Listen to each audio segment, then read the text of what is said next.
The following show is dedicated to Mia Park and Barbara Yang. The views expressed on the following show may not be those of the hosts, guests, or WSPN Skidmore Radio. Talk Saratoga is produced by Saratoga Broadcasting Incorporated and may not be reproduced in part or in whole unless expressed written approval is given. Now, here are the hosts of Talk Saratoga, Rick Thompson and a Saratoga All-Star.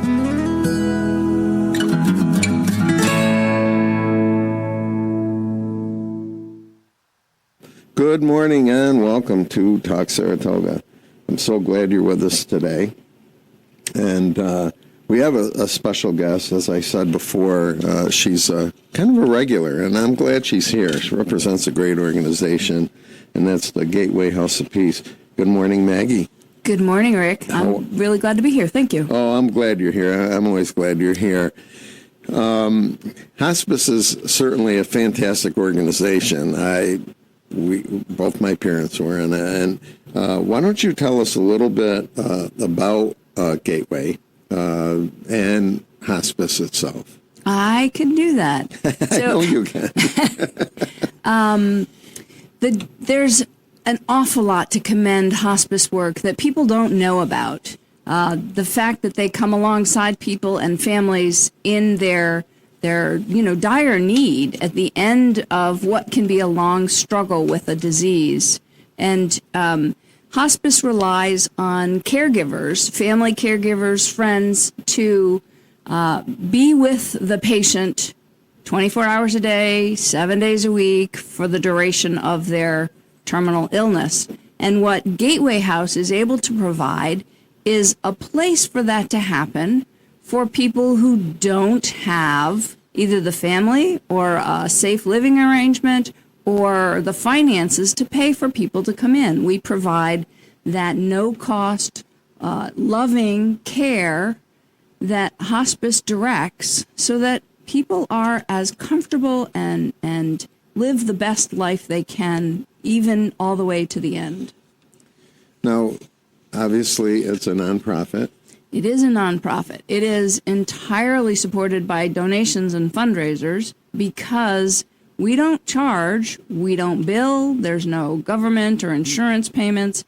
It's just like having mom and dad at home. And so you don't get money for having mom and dad at home, and we don't get money for having mom and dad at home. So we have a lot of fundraisers, and I talk at them, I go out and do educational things, and then I ask people to support this very tender work. You know, and we'll get into the fundraising after because it is special, and that's how you survive.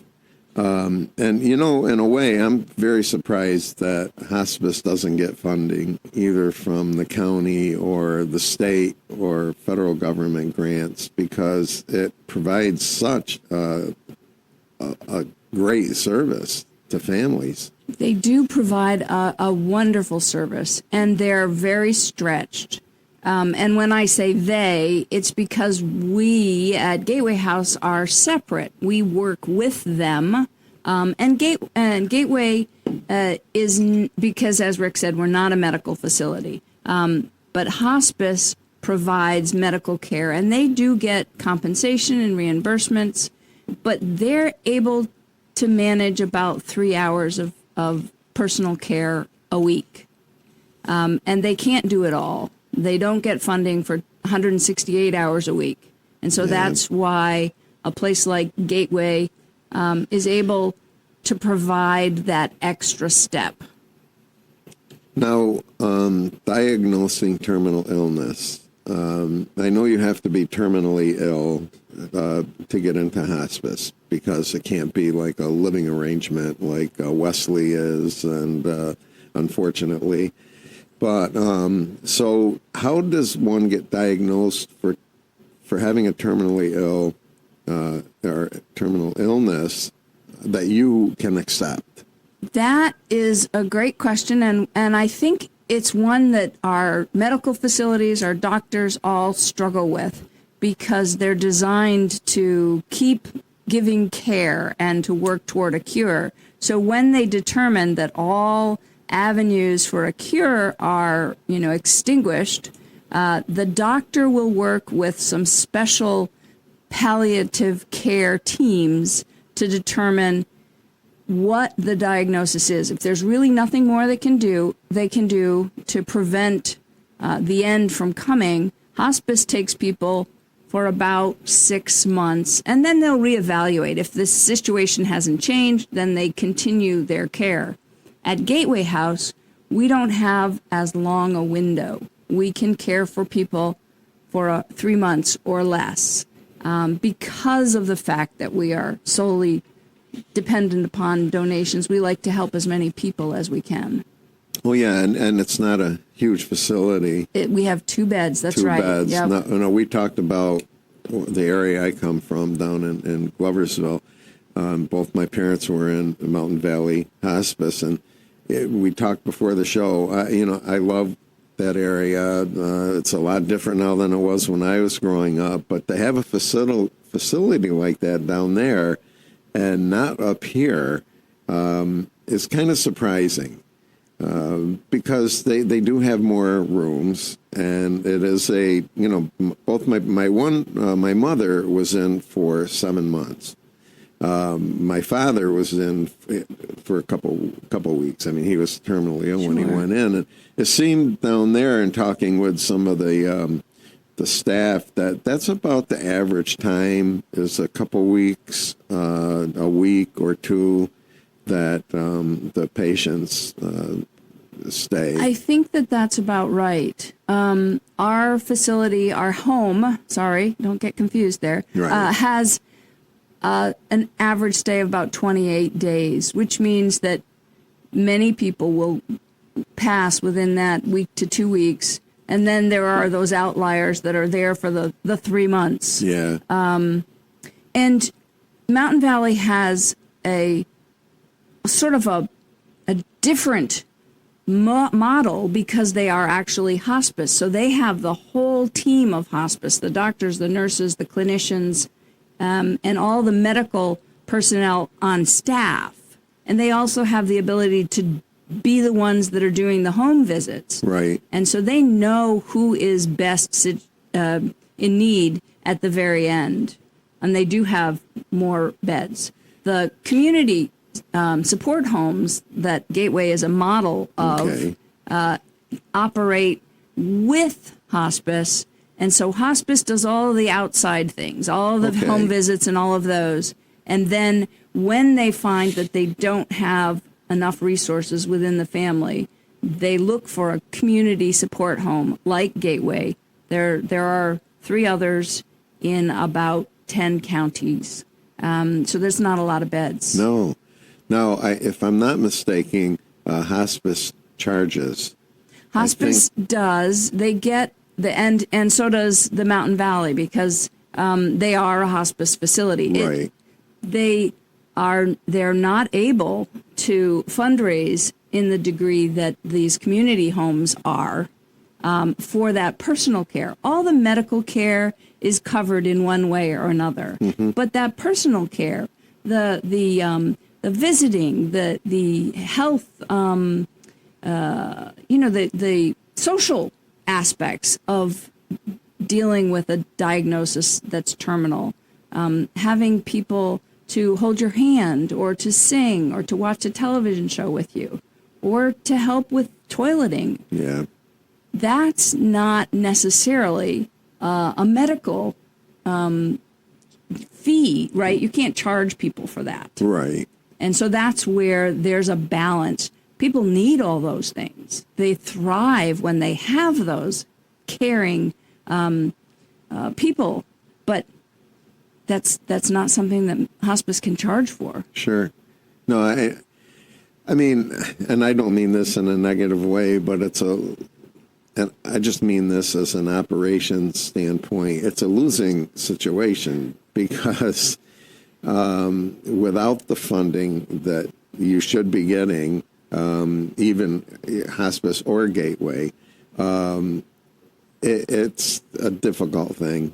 Very difficult. That's very true. And when the economy makes people unsure and their jobs are at risk, or any of those things that make people feel like they can't give, it's a stressor for nonprofits. Yeah. This year has been a little tight. We have had more people in dire need, so their families can't assist us with that care financially, right? So they're not able to give a donation to offset the cost. Sure. But we still have the expense of providing that care. And it's hard to put a price on something unless you've experienced it. Yeah, I know. It really is. But I have to say what Gateway does and what hospice workers do, and I told them after my father passed away, when my mother passed away 4 years before, he would bring them a box of candy and flowers every month. And then when he passed away, we did the same thing for a couple of years. That's nice. Because you're angels. You Yeah. really are. The families, you are angels. Yep. And it's a feeling that families get when they know that they're getting cared for like that. Yeah, they're getting cared for by someone who understands much of what they're experiencing, not, the deep personal loss, but having done it with many families, you get a sense for some of the things that you can expect to feel and happen, and you become friends. Yeah, you do. They feel like family. Yep. Because you get close to them, and nobody wants to pass away outside of their own home. Right. And it's tough for family to see that, and not every family can take care of their loved ones, but you become like family because you're caring for them the way they would if they were in their house. Right. And but the worry of doing that is gone. That's and exactly that's placed right. on you. That's one of the benefits. I talk about the fact that the families are able to go about their lives, to go to work and go to children's activities or family birthday parties or all those kinds of things without that added pressure of what about mom, what about dad? Yeah. They get to be family and not caregivers. Right. It's very difficult to be a personal caregiver of a parent. The dynamic is shifted, and you're not sure you really want to change diapers for an adult. It's just hard. I know. And it's and the guilt is gone from the family member that they can do things like going to their child's baseball game. But there's always this bounce back reply in that, your parents took care of you when you were a child, and now basically they've gone to that step of being a child, and you should take care of them. Well, a lot of people can't do that. They can't. They don't and we design our families. We hope that our children will grow up and have lives of their own. And so, in fact, they do. They have their own children they're caring for. Yeah. And it is a difficult juggling act to take care of both your parents and your spouse and your kids and your job. Yeah. And to make a choice that gives your parents dignity and safe care is a gift.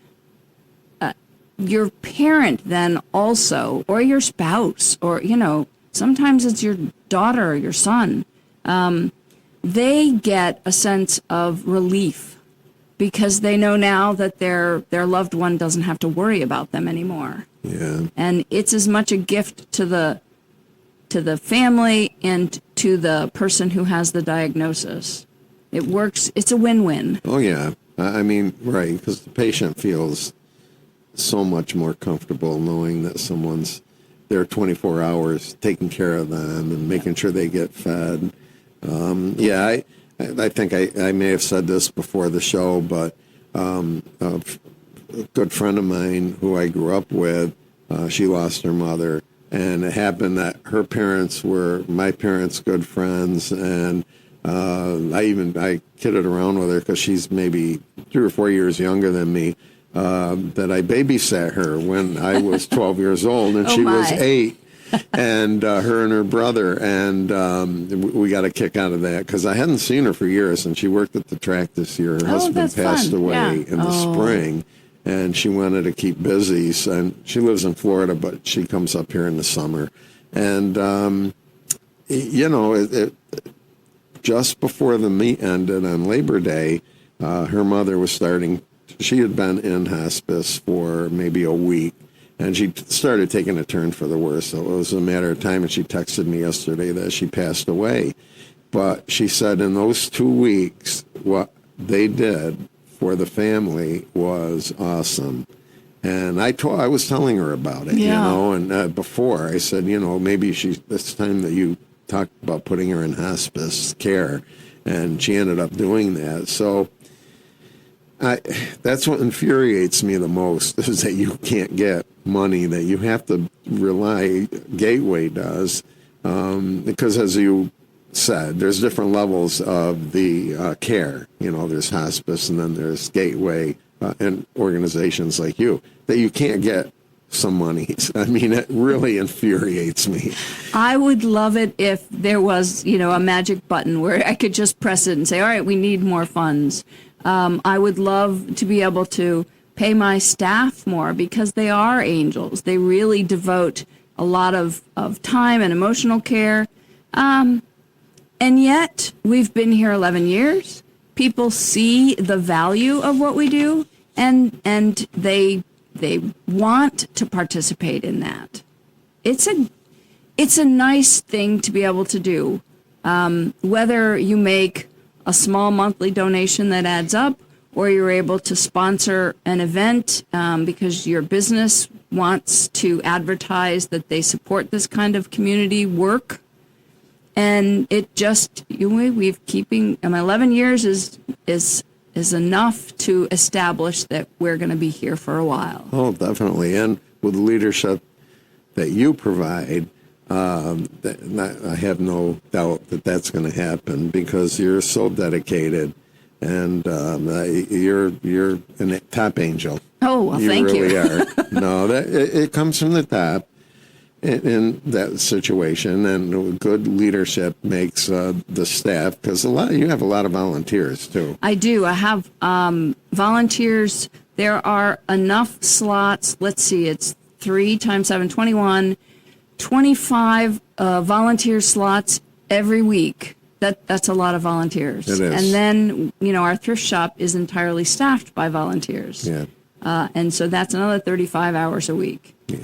It takes a lot of people to participate. And, when you talk about leadership, our board, they have both a personal relationship and a commitment financially and with their time to make this happen. And there are always room for people who want to join the board. As a little plug there. Yeah.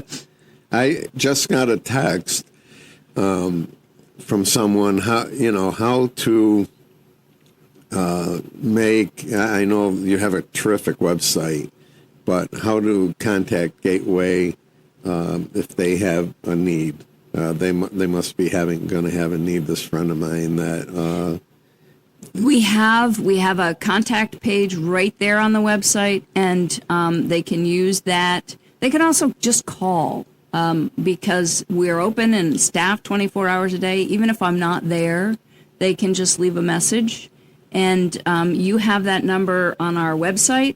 Yep. So they can just call, and someone will take their information and get back to them, usually within a day or so. Let me just give that out. You're located at 479 Roland Street in Ballston Spa, which is, I don't know if it's Saratoga or Ballston Spa, because you just get off 29 and go up Roland, and it's right there. And that's the web address is www.gatewayhouseofpeace.org. And the email address is info@gatewayhouseofpeace.org. And their phone number is 518-450-1273. Right. So right. if you have a question or need some information about, what they can do for you or what you can do for them, use that information. That's great. Thank you. I appreciate that. And it leads me to answer one of the often asked questions is how do you get a referral to Gateway? And yes, we take referrals from community hospice, every day, all week long. But we also take referrals from families and from organizations or churches or hospitals. Let's see, Glens Falls, Saratoga, Albany Med, Ellis, any of the surrounding hospitals know how to get us. And if a loved one is in one of those hospitals, their palliative care team can contact us. And that starts the process. Excellent. Now, you're not a religious organization, and admission decisions are not based on age, creed, color, ethnic background, sexual orientation, or religious beliefs. That is correct. So you're open to everybody. Everybody. And, we don't take in pets, sadly. So that's always hard for some people. But there's no obstacle. We tell people to pack as if they're going on a trip. Bring a couple of suitcases. Don't bring things that won't go through TSA. And hospice will take care of all the meds, and we'll take care of all the rest. Yeah. Does a family, if they wish to have like a priest or a minister come to visit, is that allowed? Absolutely. It's encouraged. I mean, we are people who are holistically in need, right? We need our emotional and spiritual and just all the things that make us comfortable, our cultural traditions. And so we have hospice chaplains, we have family priests or pastors that will come in. We have people who will come and sing, or people who will come with a dog visit, or musicians, massage therapists. Whatever makes life better is allowed at the house. Yeah, that's how. I mean, I hate to keep referring to hospice, but that's how it was when my parents were in. It's all about the patient. Yep. Families come next, but the patient or the person in the facility is number one. Well, and it is as it should be, right? They are losing much of their agency, right? Mm-hmm. Their ability to direct their lives is being lost little by little. So our goal is to allow them to have as much say in their day as is possible. I mean, it comes to a point where they're not really getting up anymore, but they still have a mind of their own and their own desires. And sometimes it's for TV. Sometimes it's for hot chocolate in the middle of the night. Yeah. Whatever it is, if we're able to, we want them to have it because it's not a sad place. It's not a depressing place. It's a place where people live within their constraints. Right. And that's what I mean about the volunteers. They keep it that way. Yep. Because it could very easily turn into a very depressed situation. But the volunteers are fantastic. They are. And they have to be. And, is there a burnout rate on volunteers, or do they need a break? They do on occasion, especially if they've become very close to someone because you spend a lot of hours with them. And on the other hand, I have folks that come because this is their break. Okay. Caring for someone when they weren't able maybe to care for a loved one. And just being able to take the time that's personally invested in another human being, it's a reward just in doing that. Oh yeah. No, I know it's a fantastic thing for retired people to do because so many times when you retire you have nothing to do. Yep. And that's worse than when you were working full time. When you had too much to do. When you had too much to do. And it's funny because, of course, you sometimes click with someone, right? You make a connection. You're like, oh, these are my people. Yeah. And all of a sudden, you've got someone who liked the same kinds of things, or has the same sense of humor, or did some of the same, jobs, or had the same experiences. And then all of a sudden, you now have a compatriot, right? Someone you can really deep down connect with. Sure. Yeah. Yeah. And on the other hand, you can meet people who are so unlike anything you've ever experienced, and you broaden your horizons. Yeah. Well, and part of that is we can always learn something from everybody. Right. And, or you find satisfaction in making somebody's day. Yep. And I tell that to my staff and to the volunteers. When you come here and you get done with what you've done for the day, you know that you've made a real difference.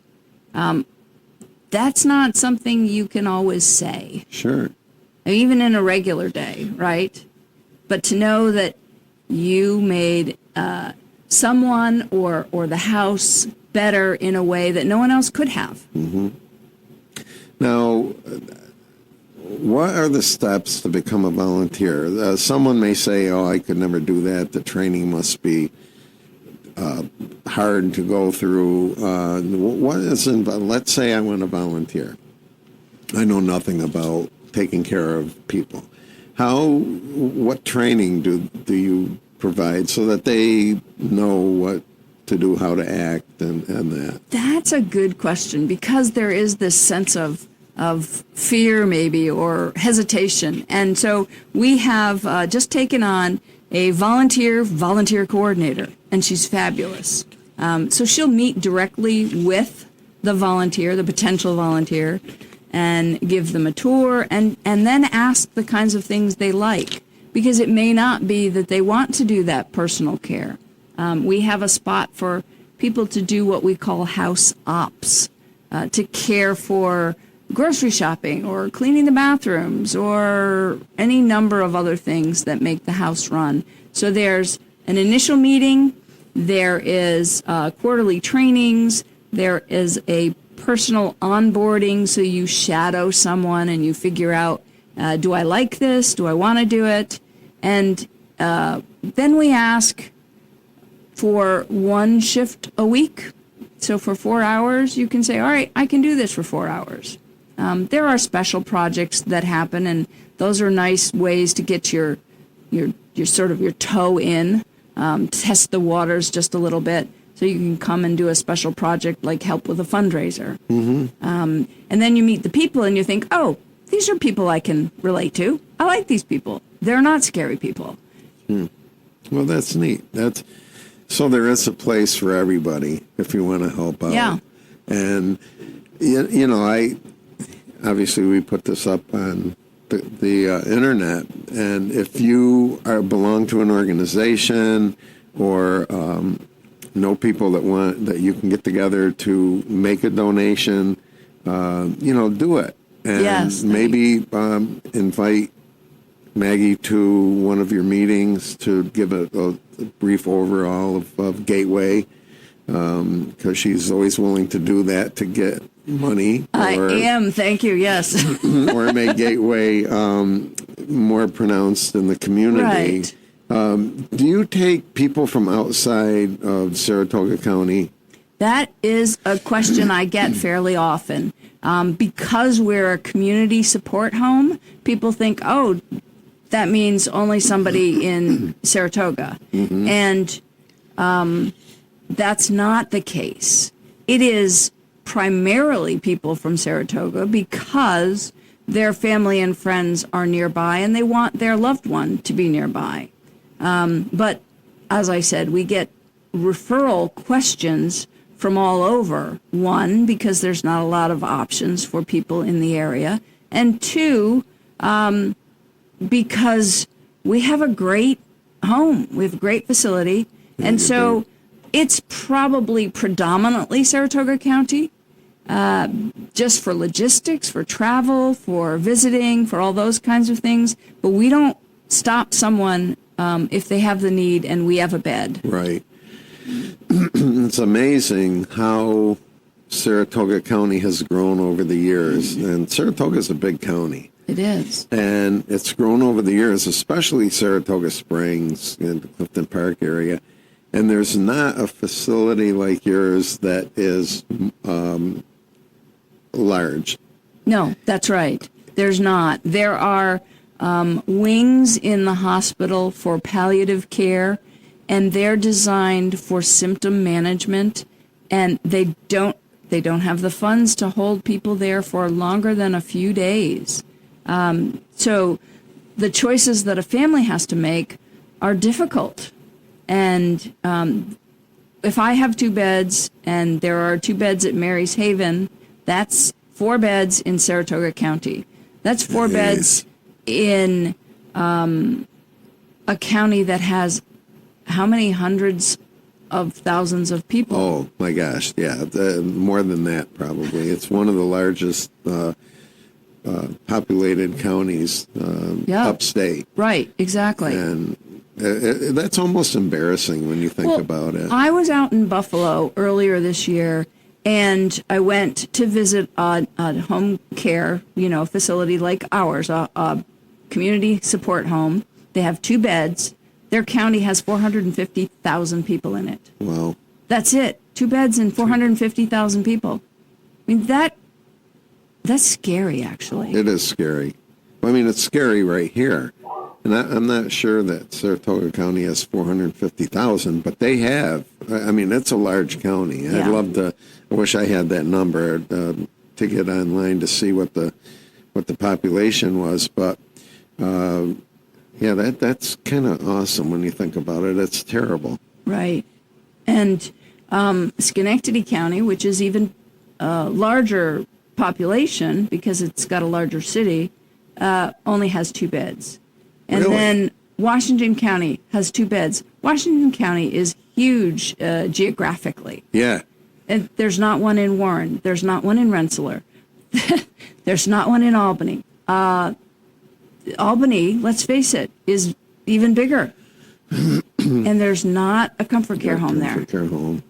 Well, the population of Saratoga County as of 2024 is 241,000.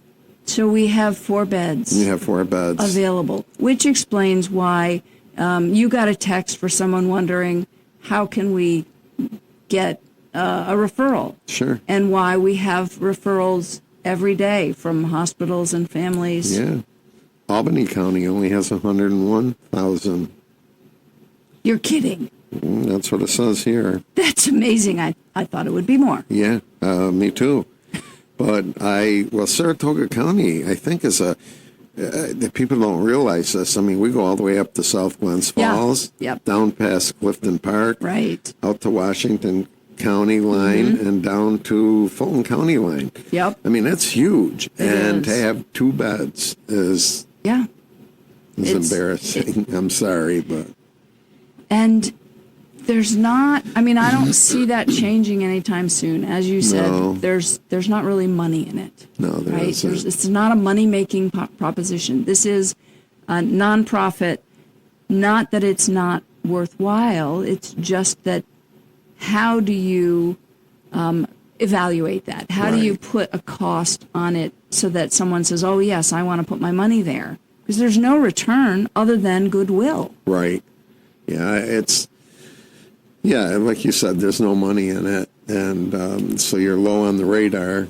And because there are so many nonprofits in Saratoga, I mean, that's one thing Saratoga County has. There are a lot of nonprofits, but they have to depend on fundraising, and you're going out for the same monies from the same places. Right. We used to, excuse me, I had an endoscopy and they did something with the throat, but it doesn't hurt. But we had, our Kiwanis Club had done Special Olympics. And we would put a name on the banner of people that donated foods for us. And Dunkin' Donuts was always great, giving us day-old donuts that we would make coffee and donuts, serve donuts for the workers that set up the games.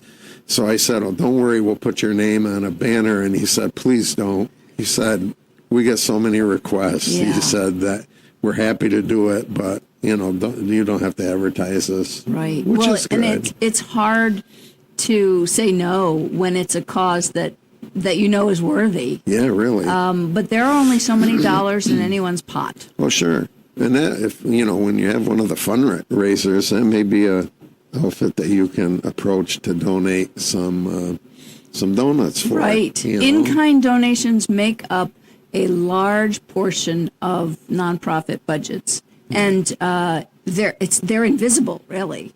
You said, Dunkin' Donuts didn't want any advertising. Right. And then that happens with Hannaford or Stewart's or a lot of our local organizations that are, for profit. They just, off the books, they'll make those quick decisions when you go in and you give them a pitch that really touches their heart. Right. Now, I know you can do it if anybody can. Thank you. But why don't we just talk a little bit? We can talk a lot about the fundraisers that you have coming up. The next big one is September 15th to the 23rd, and that's the yard sale. That's when we take the donations for the yard sale. The yard sale itself will be the 26th to the 28th. Okay. And you're right, that week where we're taking in donations, I've got my volunteers going crazy trying to sort them and put them in their sheds, and that's a fairly substantial income for the house, and everything goes directly to that care. Sure. And I like the quote on here, items not accepted, televisions, computers, car seats, cribs, mugs, books, large appliances, unupholstered furniture, and mattresses. And here, please be considerate. If you cannot sell it, neither can we. Right. Because you don't want to be a dumping ground either. We can't. It costs us money to put things in the dumpster that we have to pay for. That detracts from the overall bottom line. And I would offer, if folks want to have their own yard sale and then donate the proceeds, they can do that rather than haul it over to our parking lot filled with tents. Sure. And the thrift shop always accepts donations with the same stipulation. And so throughout the year, if you find things you're cleaning out and find things which my wife does all the time, but you can bring them over to the thrift shop that's on Geyser Road. Right, 404. 404. And was that the Stewart's? It is Stewart's exactly Plaza? in that Stewart's Plaza, that's right. And the nice thing that I really appreciate, and I don't think anyone talks about much, is the fact that these donated goods are taken out of the waste stream and they're offered to people at a real reasonable price. So they get a whole new life, and families get new furniture or appliances or, toys at a price that they can afford. Yeah.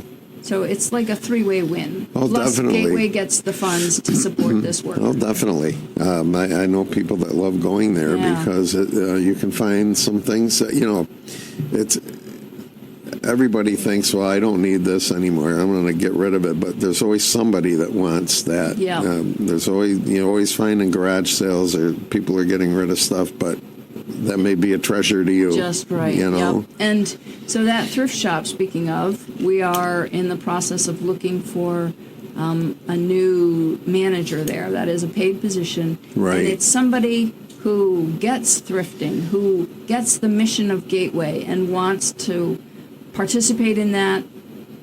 Hopefully they have an understanding of retail flow and marketing and caring for volunteers and customers. Right, all and pricing, of that. That's probably. Right, all of that.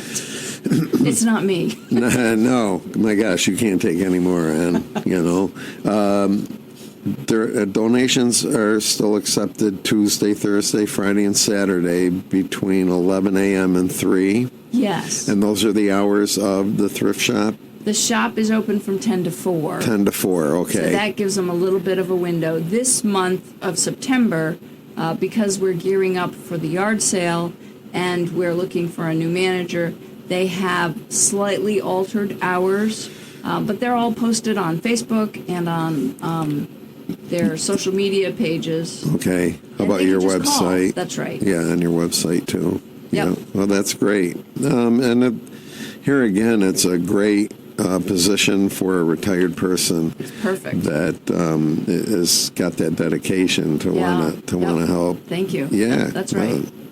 And like you say, you can send your resume or get a hold of Gateway Online or Facebook or by phone, and they'll direct you. All of those things work. That's right. We don't decipher, smoke signals, but pretty much everything else.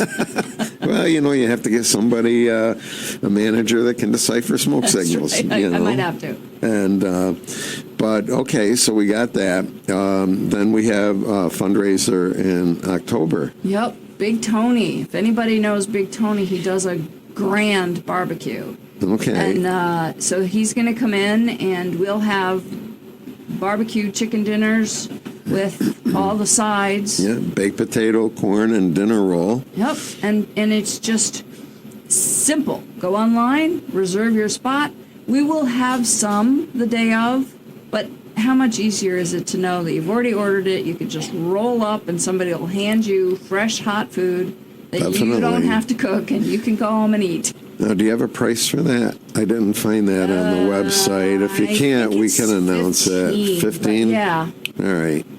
And that's not a bad price either. No. I mean, that's fantastic. Now, you're going to have that right at the Gateway At on Gateway. Rowland. Yep, on okay. Rowland, yep. All right. That's very It's just good. sort of a drive-through. You come in one end, people Sure. meet you, and take your name, and then somebody else gives you your bag, and then you just go on your way. And it's nice. We do that with a couple. We'll do that with this one now. We'll put it on the calendar because we love chicken barbecues. Oh, thank you. Yeah. Now, there's a place, I forget what, on 50 by Espy. There's a family, I forget what it's called, but that's what you do. You pull in, go around the building, and they have they're barbecuing the chicken there, but they already have the dinners already, and they have a list because you prepay. Yes, and right. They have you just give them your name. All right, Thompson, 2 dinners, and then the lady comes over to the car with the 2 dinners, and bada bing, you're on your way. Yep. And that's a great thing. Now, that's Wednesday, October 15th from 4 to 6. And remember, that's on Roland Street in Ballston Spa, but it's right before you get to Geyser Road, and it's... I was wrong. It's $17. $17. Yep. Wow, $2 more. That's still a good deal because I don't know if there's a chicken barbecue that's less than that anymore with the prices of things, know. That's true. And it's even if it was 20, it's a good they can feel good about both getting fresh food that's prepared just there and making a donation to Gateway House. Yeah. All the things that we do are designed to pay for the programming that we provide. Sure. That's great. And like I say, I don't know if anybody doesn't like a chicken barbecue. So, and I never had Big Tony's, so it'll be a great first time to have Big Tony's. We did our barbecue in the spring, and everybody loved it, and they wanted to know when we're doing the next one. So we'll probably do this every year in April and October. And you can order online. Online, buy your tickets and make your reservation. Yeah, and that's www.gatewayhouseofpeace.org. And I'll save this for my wife because she'll. When do you start taking orders? They're available now. People it are already is. buying them. Okay, well that's what better we'll get do. mine. That's what we'll do then. Because the earlier the better, All right, so let's talk about volunteer positions at Gateway. There's many avenues that people can go to to do things that they may be good at. Caregiving, you had already said there's 2 covering 4-hour shifts typically. Yep. All right, and no experience is necessary. Training along with opportunity to shadow current caregivers is provided. And it's not a medical facility, so you don't have to worry about nursing care. It's just taking care of the patients and making them feel comfortable and interacting with them to keep them happy and that. Housekeeping, that's a thing that everybody needs. So what's entailed in that? That is one of, I think, the least appreciated in the sexy advertisements. People think that housekeeping is not that important. But let me tell you, I have 4 bathrooms, 3 floors, and on any given day, there's 30 people in the house. Wow. So if you had 30 people in your house, think about what would be necessary to keep it smelling good and looking good, and all the people who come in feeling happy. I had a friend who worked in hospitality, and she says, I want people to feel as if they're being welcomed into my home. Well, in fact, at Gateway House, that is what's happening. Right. So we want everyone to feel as if they're being welcomed at home. It doesn't smell like a facility. It smells like a house. Yeah. And so that housekeeping task, it can be interesting because you never know what's happening on which floor. We have guest rooms for family that visit. So sometimes there's a little bit of laundry, and there's, I don't know what it is, but there's spiders. I always am chasing cobwebs at home and at work.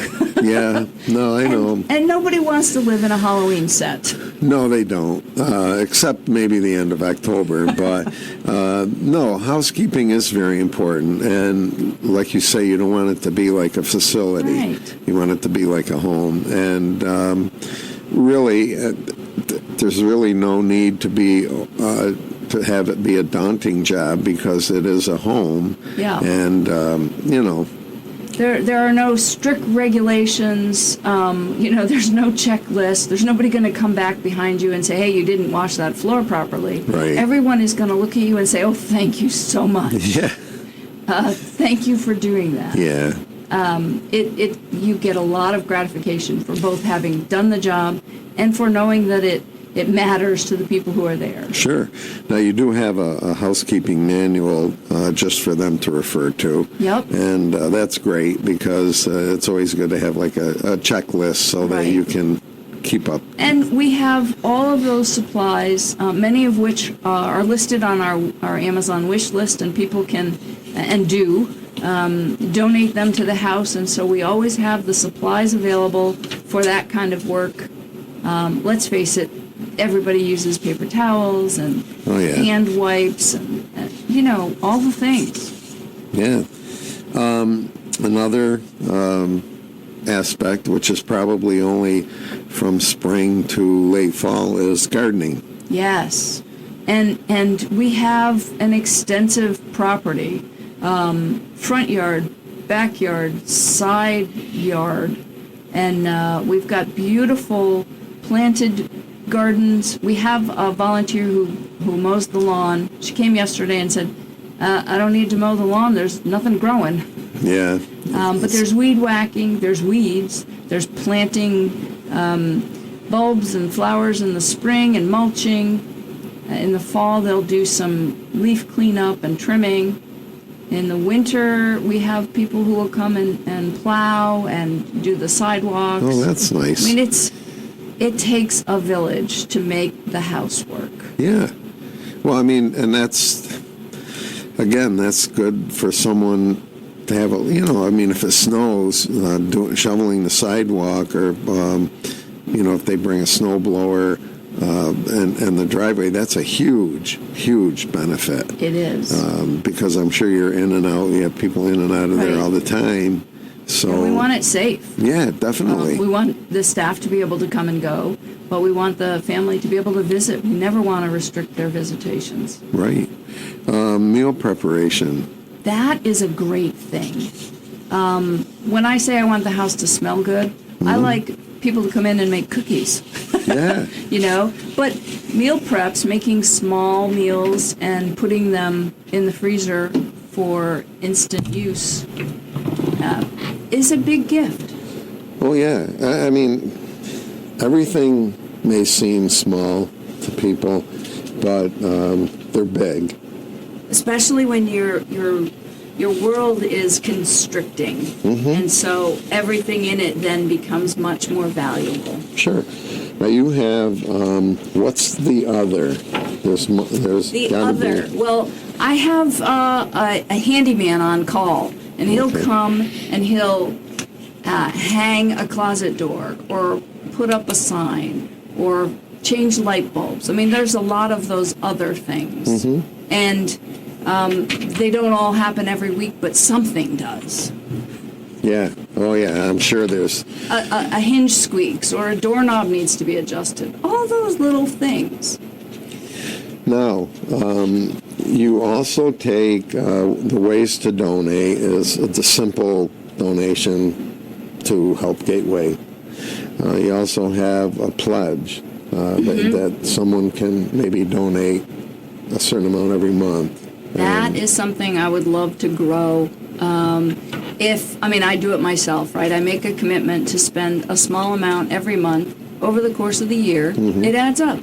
If I had 500 people doing that, that would pay for salaries. That would pay for the cost of caring for people. Sure. Memorial gift. Yes. In honor of the memory of a loved one. Yep. That's another avenue that. And it's funny because some people know about Gateway, and they, even if we don't get the privilege of caring for their loved one, they know what we do, and they'll put down Gateway in the obituary. Sure. And that helps. Yeah. And what I call, it pays it forward, right? Yeah. Pay it forward. That's it. That's it. Yeah. That's a great thing. There's a quote from Caring and Selfless People on the website, and it's by Mother Teresa, and it says, "It's not how much we give, but how much love we put into giving." There you go. That's a perfect quote. It is. It is, Yeah. and that's awesome. And it gives you a lump in your throat. It does. I'll make one more plug, and this was for someone who was there at the very beginning of Gateway, someone who worked there and volunteered there, and then came back from retirement about 3 times, and spent her time caregiving and working at the shop, and then she passed unexpectedly at home. And Really? she had been at work on Wednesday at the shop, volunteering, and then passed. And her family reached out to us because we could help with that aftermath. What do we do? Who do we call? And she said, my mom loved being at Gateway. You guys were her family. Yeah. And so I think that when you talk about giving, you get as much as you give. Oh, most definitely. It's like I said, there's no way that anybody can fully explain what an organization like you lead unless you've been through it. Yeah. Well, thank you very much, Rick, for having me here today. Well, Maggie, it's always a pleasure, and it's always a subject, I think, that should be put out in front of people often. And you know you're invited anytime you would like, and we can promote public service announcements, your chicken barbecue. Thank you. And your September event. We'd be glad to do it. And anytime, I mean, I can go online, but anytime you have an event coming up, if you email it to me, I will do that. we'll promote it. I like to get the word out. Okay. Thanks very much. Well, thank you very much. All right. I know you got a lot to do, so I know. So you take it easy. Have All a right. great weekend, Thank okay? you. You All too. right. All right. Appreciate it. Bye now. Okay.